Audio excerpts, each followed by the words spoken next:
সুন্দৰম কাব্যকানন আবৃত্তি বিদ্যালয়ৰ উদ্যোগত প্ৰকাশ কৰা হৈছে এখনি তিনিমহীয়া কাব্যালোচনী শৈলজা। আৰু এই শৈলজা আলোচনীখনৰ যোগেদিয়ে আমি কাব্যকাননৰ তৰফৰ পৰা আমাৰ সমাজৰ বিভিন্ন চুকে কোণে কিশোৰতী হৈ থকা সৃষ্টিশীল মনৰ ব্যক্তি প্ৰতিভা আমি উলিয়াই আনিবলৈ যত্ন কৰিম।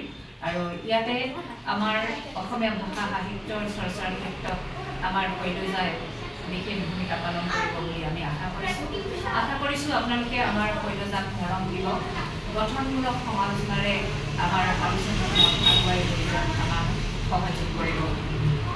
এইখিনিতে মই বিশেষকৈ কৃতজ্ঞতা প্ৰকাশ কৰিবলৈ বিচাৰিছোঁ আমাৰ কাব্যকাননৰ বিষয়ববীয়া আৰু ছাত্ৰ ছাত্ৰীসকলক। তেওঁলোকে আমাক বহুত সহায় কৰিছে এই কামটো কৰাৰ ক্ষেত্ৰত।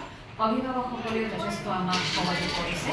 আৰু এই আলোচনীখন আমি প্ৰকাশ কৰিবলৈ যাওঁতে আমাক বিশেষভাৱে আমাক সহযোগী সম্পাদকসকলে সহায় কৰিছে। মই এই আলোচনীখনৰ মুখ্য সম্পাদক হিচাপে আছোঁ। লগত আছে সহযোগী সম্পাদক হিচাপে অমূল্য চেতিয়া, ৰাণু গগৈ আৰু মীনাক্ষী ফুকন। আজিৰ এই শৈলজাৰ প্ৰস্তাৱনা সংখ্যাটি উন্মোচন কৰা হয় আমাৰ এই বিদ্যালয়ৰ প্ৰাংগণতে। আৰু এই বিদ্যালয়ৰ প্ৰাংগণত আমাৰ এই গ্ৰন্থখিনি উন্মোচন কৰে ডিব্ৰুগড়ৰ বিশিষ্ট কবি শ্ৰদ্ধাৰ ৰুদ্ৰ গগৈদেৱে। আৰু এই আপাহতে তেখেতলৈও আমি আমাৰ আন্তৰিক কৃতজ্ঞতা জ্ঞাপন কৰিছোঁ। আৰু আজিৰ এই আমাৰ উন্মোচনী সভাখন সঞ্চালনা কৰে শ্ৰদ্ধাৰ লেখিকা সত্যপ্ৰভা গগৈ বাইদেৱে। আৰু বন্তি প্ৰজ্বলন কৰে সুৰভি বৰপাত্ৰ গোহাঁই বাইদেৱে।